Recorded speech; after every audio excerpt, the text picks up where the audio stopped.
believe that the various avatars of Vishnu actually represent leadership at different stages of a corporation's life, leadership in different phases of a corporation's life. Is that correct? Before answering any question on avatars, we have to understand Vishnu. You see, when you look at Vishnu's image, you see, what is mythology? I mean, mythology is a communication of ideas through forms, of ideas that people respected. Now, Vishnu is managing the world, and he has got something called a conch shell, Right. which is shank.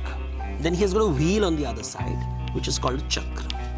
Then he has got a mace in one hand, a club, which is gada, and he has a lotus flower called a padma on the other. Look at it carefully. This is for communicating.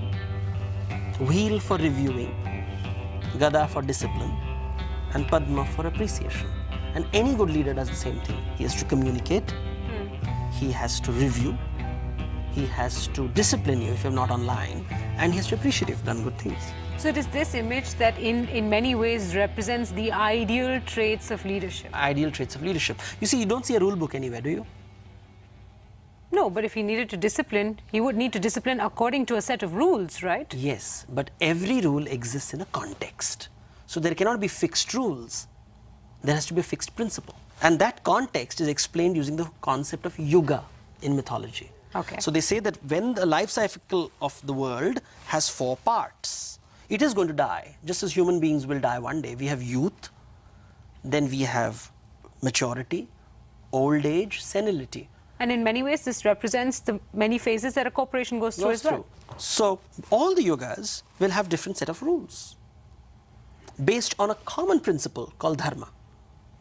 Dharma is a principle, Not religion. not a code of conduct, and certainly not religion.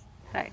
So we have to understand the principle of dharma, and then we have to understand the concept of yoga, and then you'll understand the role of the avatars. In each of these yugas, there is a separate avatar. Each one upholding dharma, but following very different rules. Okay. And that's why, for example, you have Ram, who is ekam patni vrata, faithful to one wife. And you have Krishna, who is a lover of beautiful, many women. How do you reconcile the two?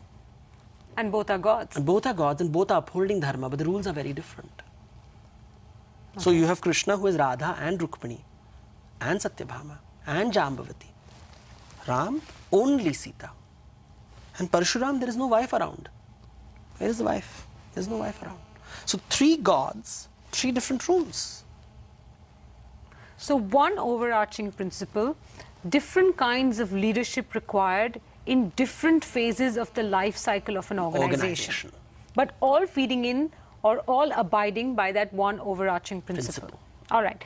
Why then, if all these 4 are equal, they just represent different phases and different styles of leadership, is one greater than the rest? For instance, every time we talk of a perfect society, we call it Ram Rajya. It is supposed to be heaven on earth, Yes. right? In many ways. Yes.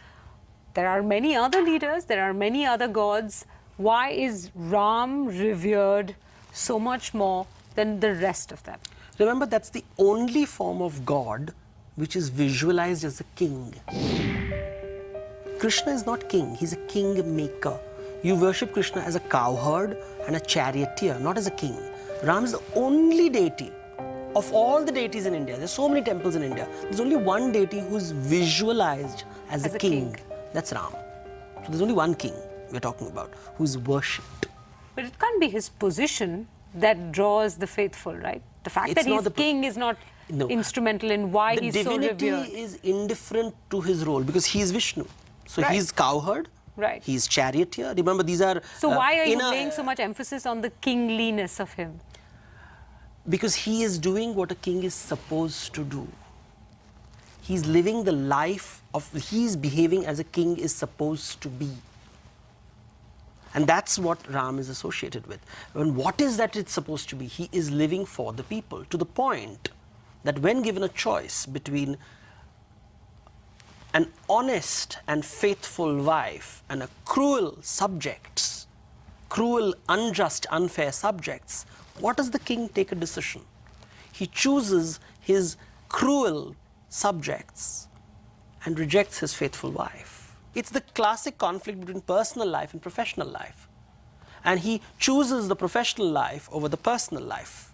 He sacrifices it. But the professional life for the good of the people, not the professional life for his own personal advancement in the professional life. Absolutely. If you look at our legends, not mythology, but legends, people who have sacrificed their children are put on a higher pedestal because we know how impossible that is. It's impossible. So you cannot Ram do that. Raja is almost the attainment of the impossible. It is the attainment of the impossible because it is about sacrificing what you love most dearest and love for others.